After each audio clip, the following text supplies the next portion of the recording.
This is Life Epistles, and we welcome you to the 24th episode of our lectures on Esoteric Christianity, the spiritual aspect of Christianity beyond the popular or historical Christianity. What is our topic for today? We will talk about these spiritual things you should know about yourself. We will provide information in 4 key areas. 1. Information about your inner nature beyond the physical. 2. What connects you to others and how you are connected to them. 3. How humanity, individually and collectively, is connected to the unseen world. And 4. What you can do and how you have to do it to increase your spirituality. What are the questions? 1. Do you really know who you are beyond the physical? 2. What is your spiritual constitution? 3. Why are you here on earth? 4. How are you connected to others? And 5. What should you do to improve yourself? Our source of information, as usual, is the Western Wisdom Teachings. And my name is Seddoh Bokor. And as usual, we'll begin with introduction. Socrates, the Greek philosopher, is credited with the saying, "Man, know thyself."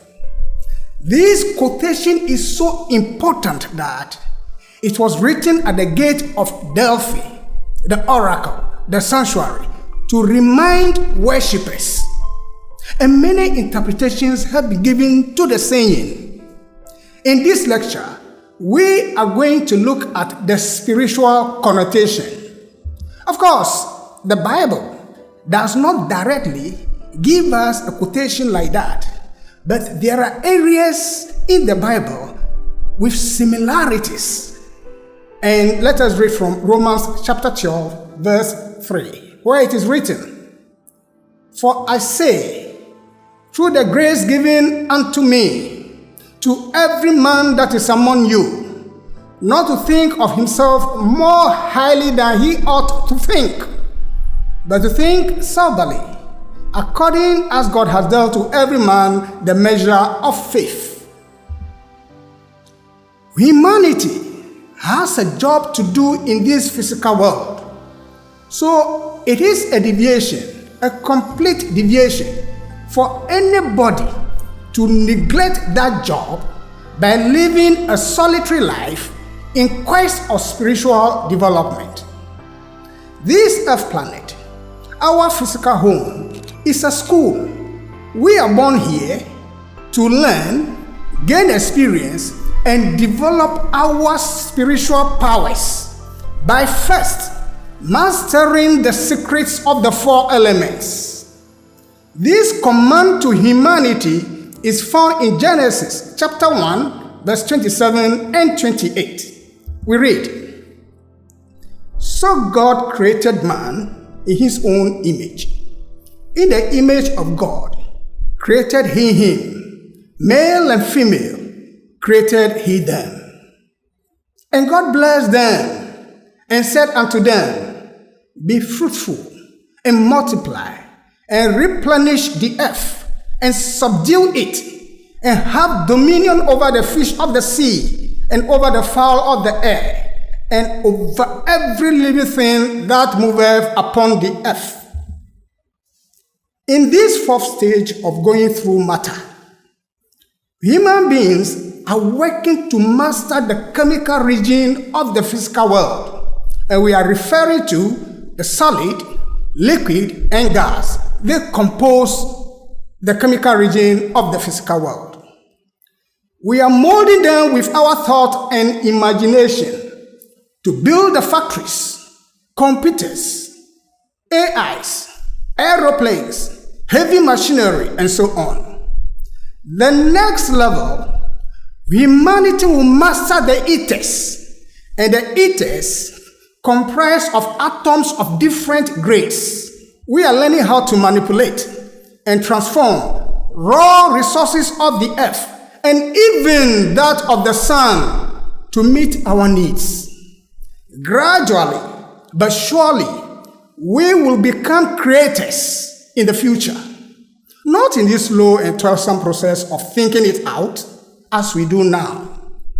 By the use of the will, thought, desires, and the word, we will manifest physical things.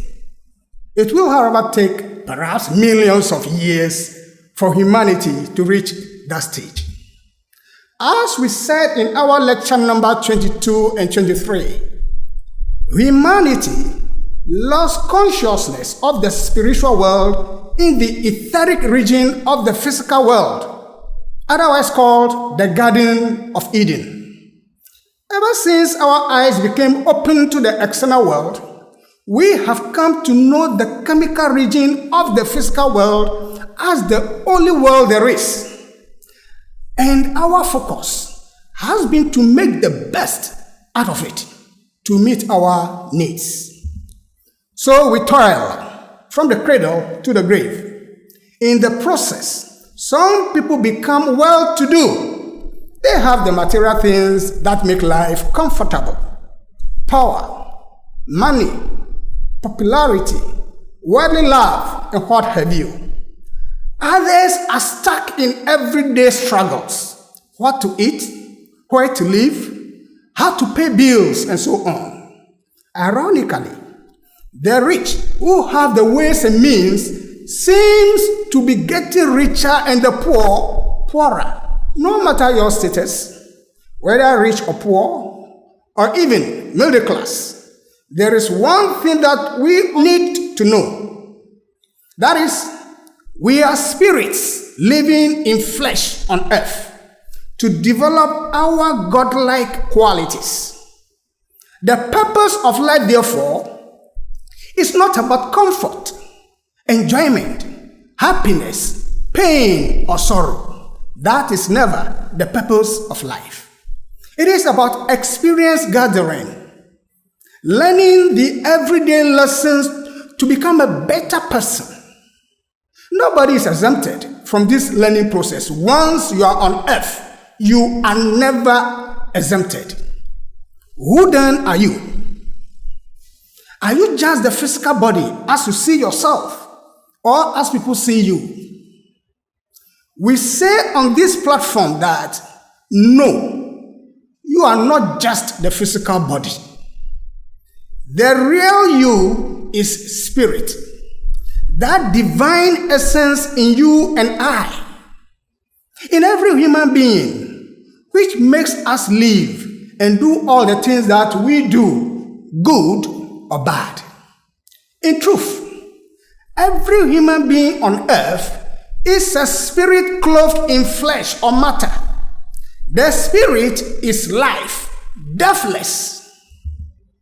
You are a spirit. I am a spirit. But we are clothed with bodies, the last being the dense body.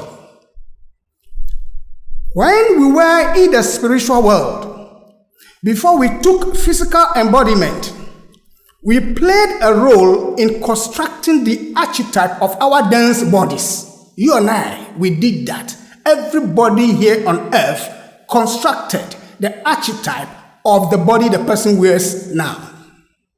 By 18 to 21 days after conception, we descended into the womb, worked on it, and in it all the way to birth. We live in the body and use it in our waking state. We leave the body for a while when we sleep to recharge it with energy and continue to use it when we wake up. So it is with each one of us all the way to death. If you are in doubt that we are spirits living temporary in flesh, then go tell a dead person to rise up and walk. It won't happen. Why won't it happen? Because the spirit or the ego has permanently left the body. It left the body through the Golgotha, the head, between the occipital and parietal sutures. The silver cord that connects the spirit or the ego to its material bodies has snapped. And if you want to look at the reference of silver cord, please go to Ecclesiastes chapter 12, verse 6. In 1 Corinthians chapter 3, verse 16 and 17, the Bible teaches that we are spirits living in flesh. So we read, "Know ye not that ye are the temple of God, and that the Spirit of God dwelleth in you? If any man defile the temple of God, him shall God destroy. For the temple of God is holy, which temple ye are." Where does the Spirit come from? The source or origin of the spirit of every human being, in every human being, is the Creator. And by this, we are limiting ourselves to God, the Creator of our solar system. This is very important for us so that we don't confuse ourselves. We are saying that the source or the origin of the spirit in you and I is God, the Creator of our solar system, not other solar systems. We are also not talking about the dense body, but we are talking about the source of the spirit. So, you and I, our spirit is a step-down extension of God, a differentiation within God, not outside of God. We are made in His image and His likeness. Let us take note that as spirits, we are not yet experienced to create like God, the Creator. We are young spirits learning how to become creators. We have all the potentialities, the qualities of God, but we need to develop them so that at the end of our journey through matter, we can do the following. 1, create like God. 2, add value to the Godhead. That is why we have to undertake the journey through matter to acquire experience, to develop our potentialities. It is like the way we go to school to become a professor. We need to start from the basics, to the elementary, then to the high school, and later to tertiary. At every point, we learn and become better people. We make mistakes, of course we do, but have the opportunity to correct them. Where is the spirit located in the body? You and I are spirits. The real essence in us, the real divine essence in us, where is it located? The spirit cannot be seen by anybody because it is not a physical essence. But its presence and reflection in matter can be perceived or felt.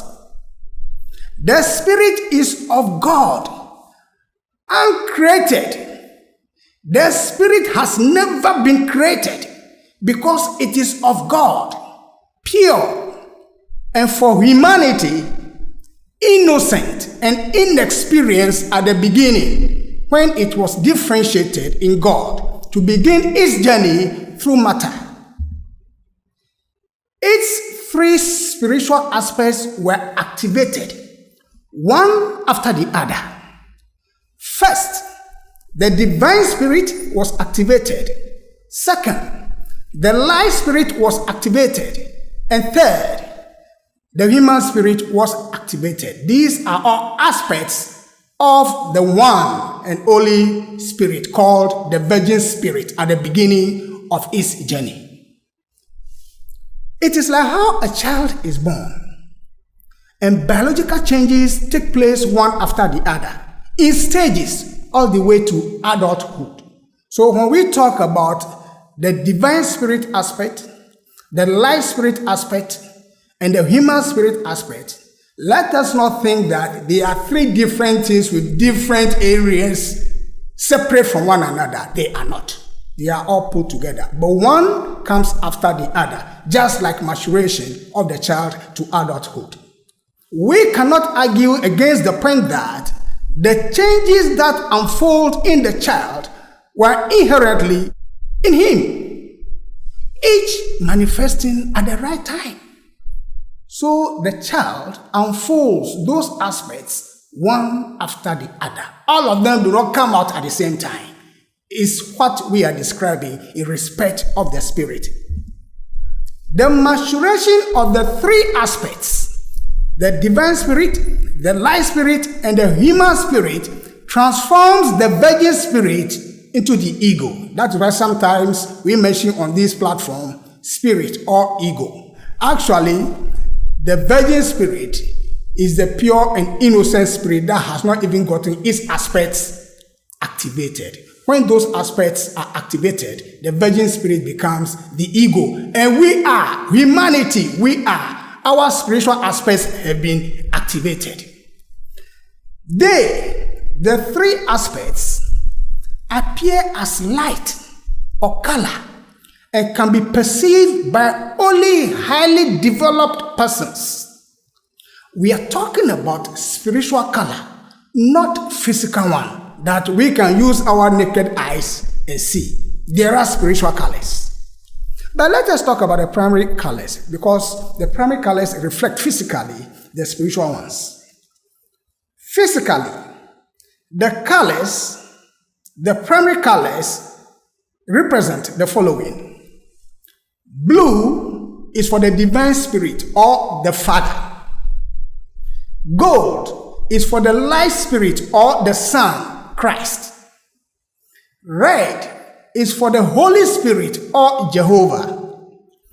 So, as the three spiritual aspects grow, the Virgin Spirit also increases in three things: will, wisdom, and activity, which are key qualities of the God of our solar system. Let's look at the journey through matter again. As the spirit or the ego journeys through the material worlds, in the experience gathering process, the three spiritual aspects also generated their three material counterparts. The divine spirit generated the dense body. This is our dense body. The life spirit generated the vital body.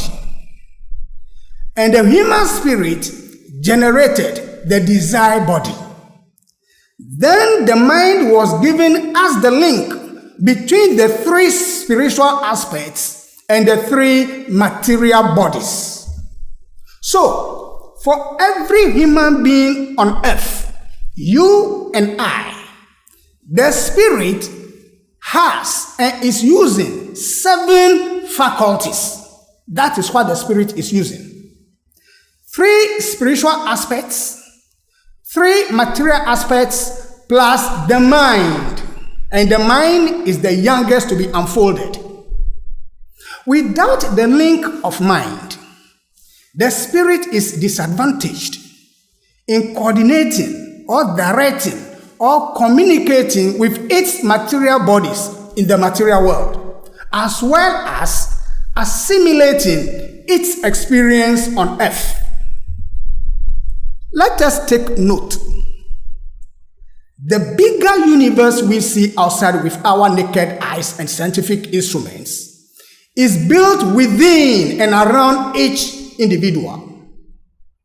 You and I have faculties, organs, tissues, cells, and atoms that make a whole and connect us.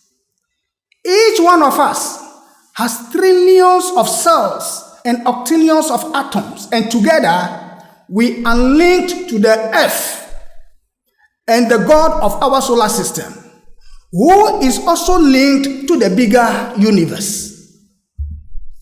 We are reminded in Acts chapter 17 verse 28 that, "For in him we live and move and have our being, as certain also of your own poets have said, for we are also his offspring." Primarily, we live in the physical and spiritual body of the God of the earth planet. And the planet Earth is also within the bigger body of the God of our solar system, whose physical home is the sun that we see. So, whatever you do to your fellow human being, or even to yourself, good or bad, impacts first the God within you. Second, the God within your fellow human being. And third, the bigger God outside. So, if you hurt someone, know that you are impacting God in a negative way. All our actions, thoughts, desires, and words are recorded and will be reaped by the person who generated them, if not immediately, later on, dead or alive. The primary location of the threefold spirit and the material bodies are as follows. The divine spirit is located in the frontal sinus. The life spirit is located in the pituitary gland. The human spirit is located in the pineal gland. The desire body is centered in the liver. The vital body is centered in the solar plexus.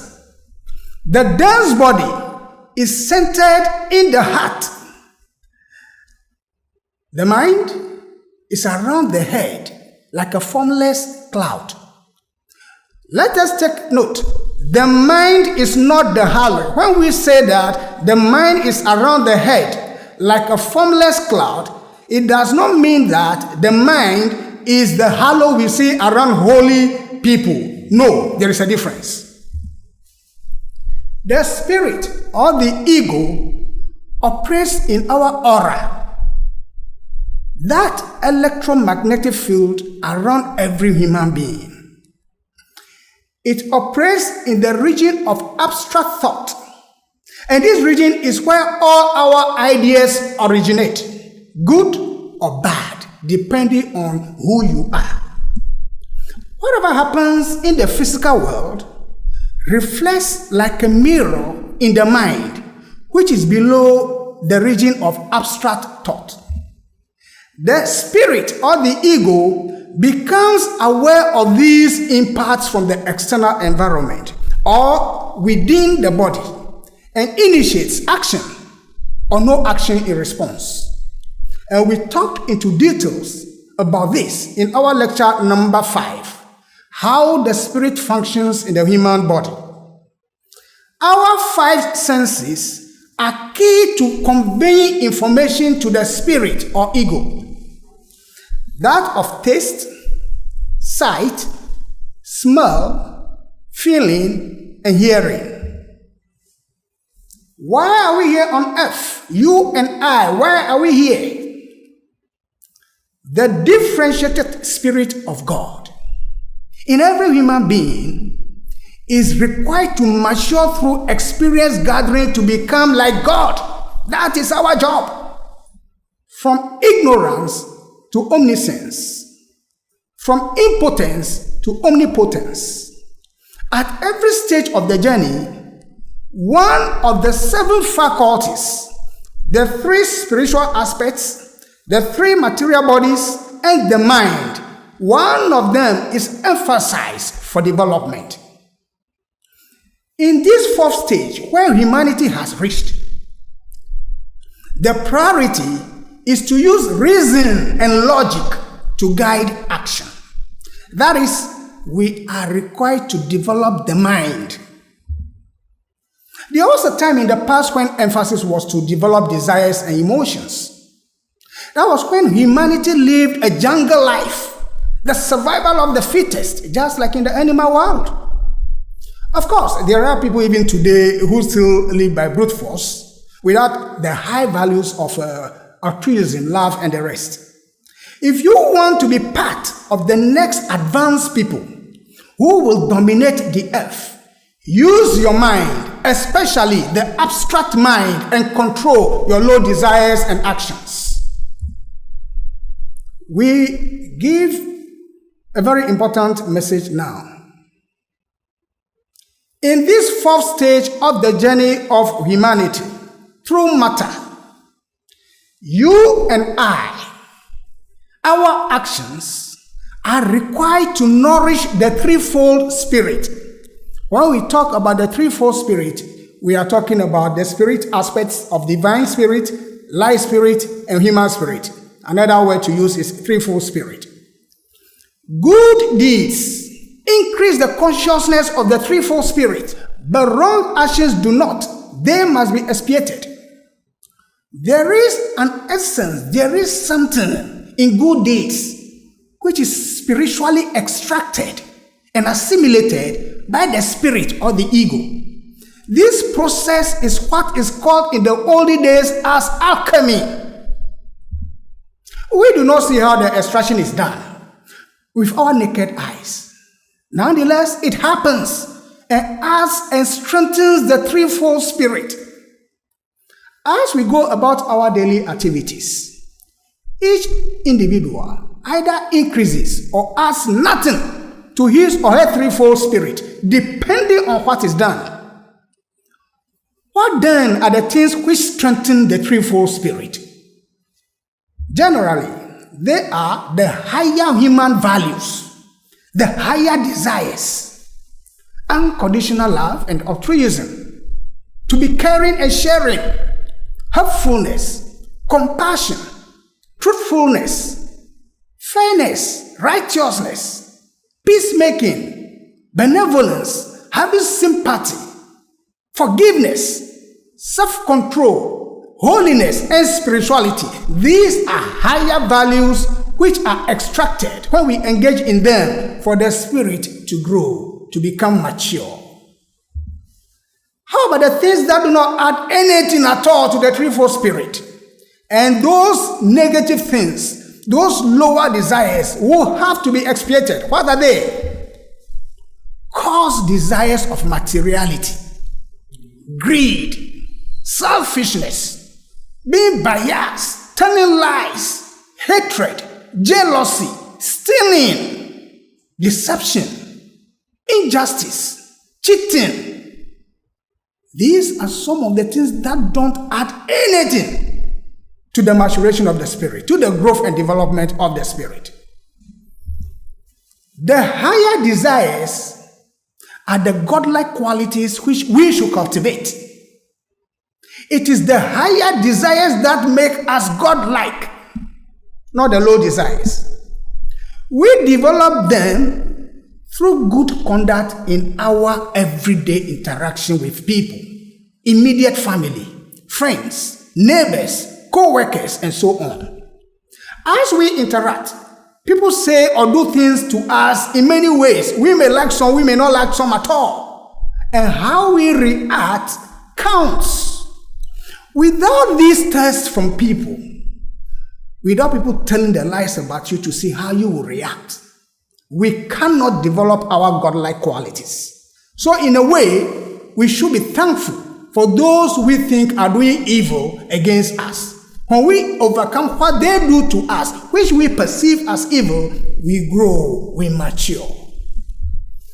Let us be reminded that the 7 faculties of the Spirit, the three spiritual aspects, the three material bodies plus the mind are interconnected. So what happens to or any one of them affects all of them. What happens to or in one of them affects all of them. What then is the process? How does the threefold spirit mature? Let us look at the details. When the threefold spirit had evolved the threefold body and gained control of it through the focus of the mind, it uses the mind to gain control of those bodies. The spirit commenced to evolve the threefold soul by working from within. The soul is derived from the way the spirit uses the four material bodies. That is how it is for every human being. It has nothing to do with your social status, wealth, faith or belief, race or color, what you like or what you don't like. It has nothing to do at all with that. This extraction is a natural process, just as we breathe in oxygen. How much or how little soul a person has depends upon the amount of work the threefold spirit has done in the threefold body. The way we conduct ourselves determines our level of spiritual development. It is not the wonders you do. It is not the miracles you perform or any other magical feat that determine your level of spirituality. It is the way you conduct yourself. Are you trustworthy? Are you faithful? Are you humble?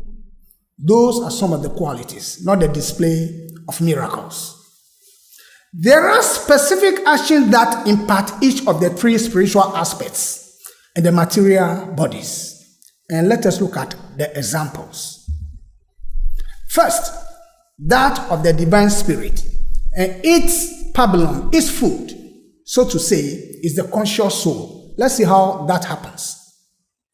The counterpart of the divine spirit in the material world is the dense body. So, the dense body that you and I have, this body that we see, just like other human beings, is a reflection of the divine spirit. The reflection of the divine spirit is the dense body in the material world. Each one of us should use the dense body wisely to extract the conscious soul. The conscious soul then goes to feeding and increasing the consciousness of the divine spirit. And let us look at the drawing. To the top left-hand side, in the circle, we have the divine spirit. And from it, we have the arrow to the dense body, implying that the divine spirit generated the dense body. And the way the dense body is used, the conscious soul is developed. And the conscious soul goes to enhancing, to strengthening the consciousness of the divine spirit. How do you build the conscious soul? It's all about the external impacts and your reaction. What you observe. Do you have a high level of observation? You have the right action? Of course, we may make mistakes, but we correct them and keep moving forward. How you manage your experience, all these things bring into the knowledge or the consciousness of the divine spirit. How about the light spirit? That's the second one we are talking about. And the light spirit connects with the intellectual soul. The counterpart of the light spirit in the material world is the vital body. So, the vital body that every human being has is a reflection of the life spirit. Each one of us should use the vital body wisely to extract the intellectual soul. The intellectual soul then goes to feeding feeding and increasing the life spirit.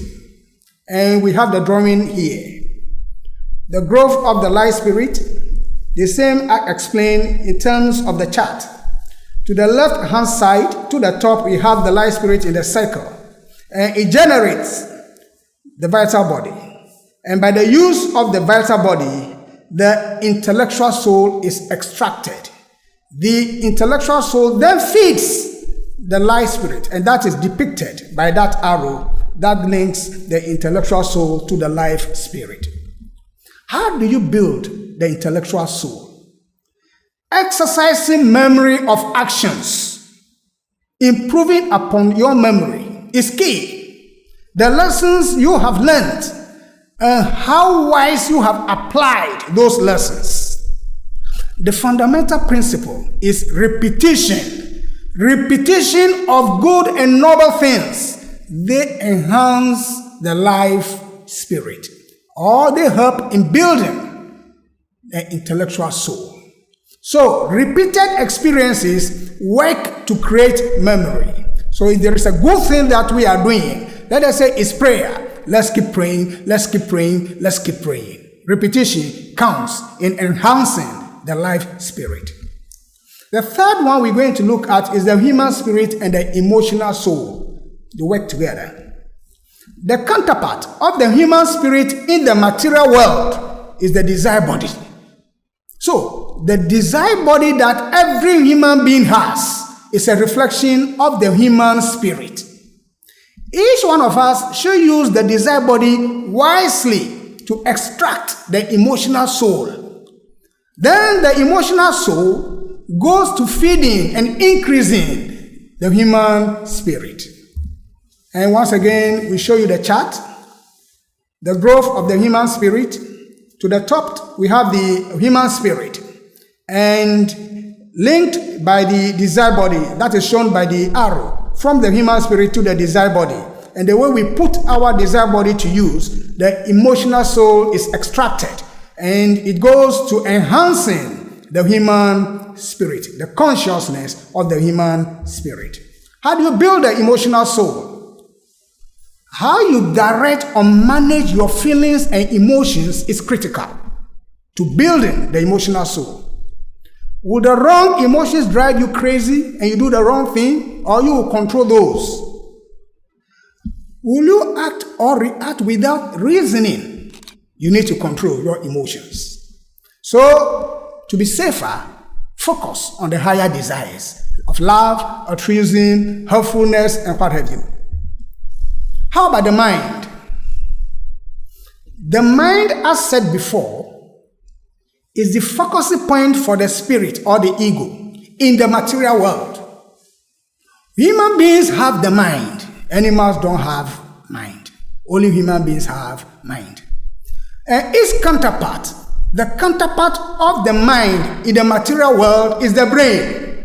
The mind builds the brain that we have. Its counterpart is the brain. And it uses the brain to be aware of what is happening. But the mind, we can't see with our physical eyes. No. Without the mind, it will be challenging for the spirit to assimilate the fruitage of its activities on earth.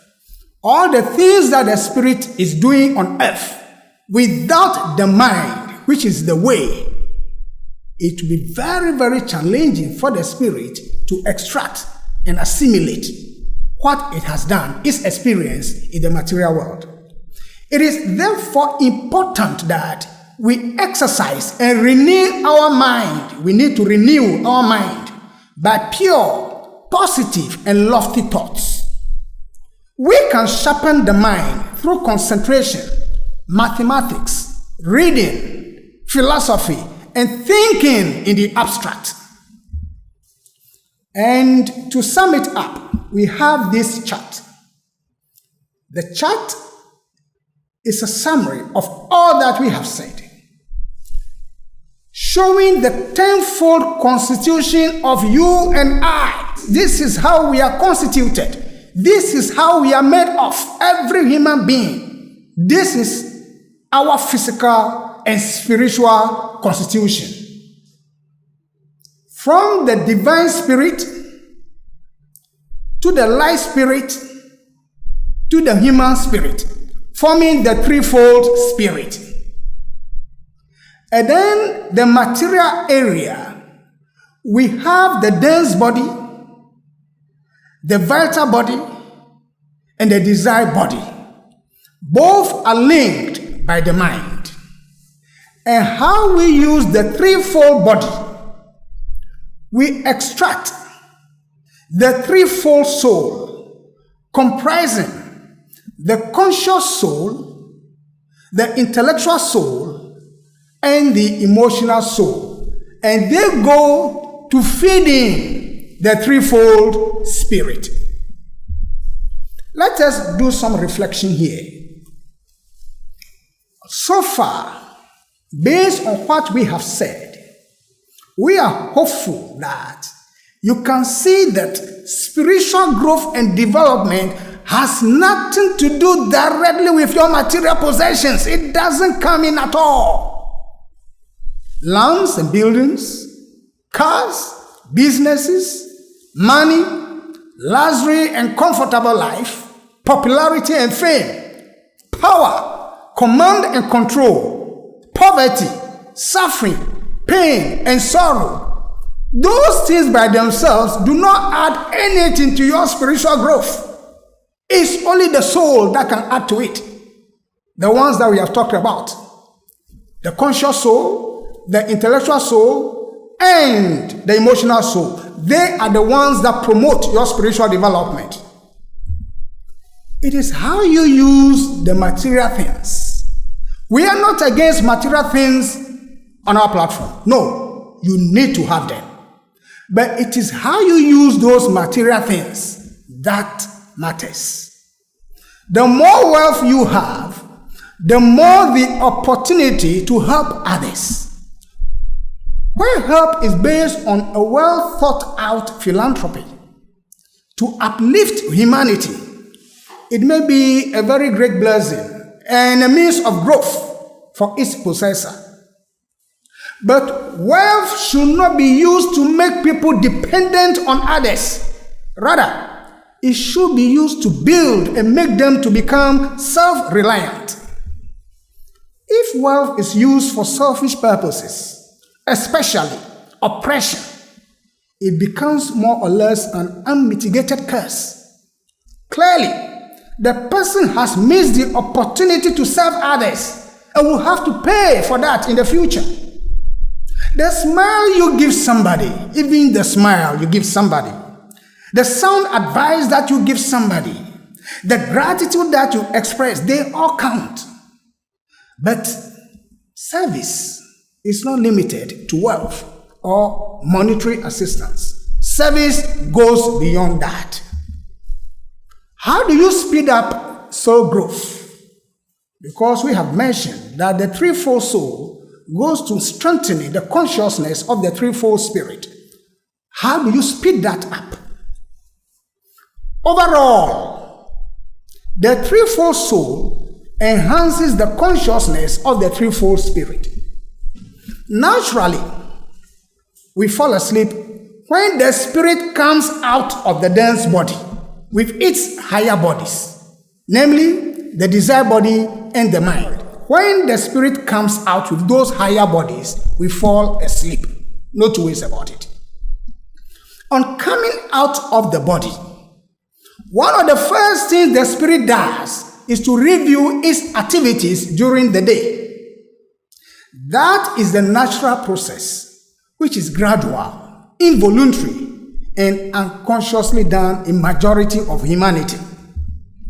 The individual who is determined to become better consciously facilitates the process by the performance of the exercise of retrospection.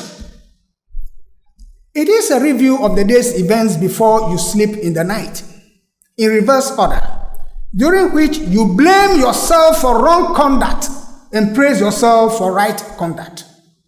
During the exercise, there has to be the resolve to do better the following day. And we refer you to our lecture number 15 on the topic, the spiritual exercises of retrospection and concentration. Why spirituality? Why will you have to improve upon yourself spiritually? There are people in this world who have no regard to things beyond the material world. They rely solely on their five senses and reason as if what they know or believe is the ultimate. They are the materialists or the atheists or the ignorant people. They have some kind of philosophy and they care about the following: business, money and luxury, rich food and drinks, company of good friends, parties and fun. They take pride in their materialistic reasoning. For them, matters of spirituality should be the concern of the poor, the ignorant person. Why do you have to look for heaven above when heaven on earth has not been attained? They will tell you, use your brain and be rational. For them, life is good. Enjoy it because tomorrow we all die. The poor person, unfortunately, looks at the wealthy class and becomes somehow envious, wondering why God didn't create him or her to be rich. Such a person believes something is wrong with life, the inequality and the unfairness of nature. But let us be reminded, limiting ourselves to only the five senses has serious consequences in the spiritual progress of every human being. There are things beyond the five senses we have. There are things beyond the three-dimensional world. It is not the pleasures of life, the pains of life that matter as such, but the lessons you and I have learned from them in order to improve upon ourselves. At this stage of our spiritual journey, we are required, every human being is required to build the spiritual body or the soul body or the soma sukkikon through love and selfless service. Those who fail to do so will be held back and cannot progress with those who qualify when the world comes to an end and each individual is judged. Remember, it happened before.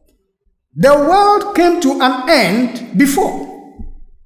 At the end of the third movement of the spiritual impulse. Then it happened again at the end of the fourth movement of the spiritual impulse. That one, the Bible called it the flood during Noah's time. It is most likely going to happen again at the end of the fifth movement, where we are now. And the Bible says, we refer to Matthew chapter 24, verse 37 to 39, talking about this fifth stage also coming to an end. This fifth movement of the spiritual impulse also coming to an end. We read, "But as the days of Noah were, so shall also the coming of the Son of Man be. For as in the days that were before the flood, they were eating and drinking, marrying and giving in marriage, until the day that Noah entered into the ark, and knew not until the flood came and took them all away. So shall also the coming of the Son of Man be." Let us remember that God never said to Noah that he will not destroy the earth again. God never said that. He said by water or flood, which implies that the earth will be destroyed again and a new start will begin. Let us recap Genesis chapter 9, verse 11 to 17 for a deeper appreciation of what God told Noah. We read, "And I will establish my covenant with you. Neither shall all flesh be cut off any more by the waters of a flood. Neither shall there any more be a flood to destroy the earth." And God said, This is the token of the covenant which I make between me and you and every living creature that is with you for perpetual generations. I do set my bow in the cloud, and it shall be for a token of a covenant between me and the earth. And it shall come to pass, when I bring a cloud over the earth, that the bow shall be seen in the cloud, and I will remember my covenant, which is between me and you, and every living creature of all flesh, and the waters shall no more become a flood to destroy all flesh. And the bow shall be in the cloud, and I will look upon it, that I may remember the everlasting covenant between God and every living creature of all flesh that is upon the earth. And God said unto Noah, this is the token of the covenant, which I have established between me and all flesh that is upon the earth. The end of this fifth spiritual impulse will come as humanity progresses toward the sixth movement of the spiritual impulse. We are heading towards the sixth. Only those who develop the soul body can make the needed progress. Those who fail will be held back. And in 2 Peter chapter 3 verse 10, we are given a hint. Humanity is given a hint about the next destruction of the earth. We read, but the day of the Lord will come as a thief in the night, in the which the heavens shall pass away with a great noise, and the elements shall melt with fervent heat. The earth also and the works that are therein shall be burned up. We do not restate these quotations on our platform to scare anybody. No, that is not our intention. But simply to re-echo that the creator of this world says so. And he says it through his holy agents. We better get ready. Do as he says, according to his plans for creation. Let us love and offer selfless service. Friends, has this lecture been helpful at all? Has it enabled you to identify what makes you spiritual? If you have any questions, post them into our comment section. If you haven't subscribed as of now, please do not hesitate, do so. Our next lecture is Why Your Dreams Matter. We thank you very much. Filling up every space, no privacy. And silently, it can build and build until you finally see. Whoa, it's taking over, damn no closure, moving closer. No exposure, I just wanna be a loner. Some can't stay sober, looking over all this.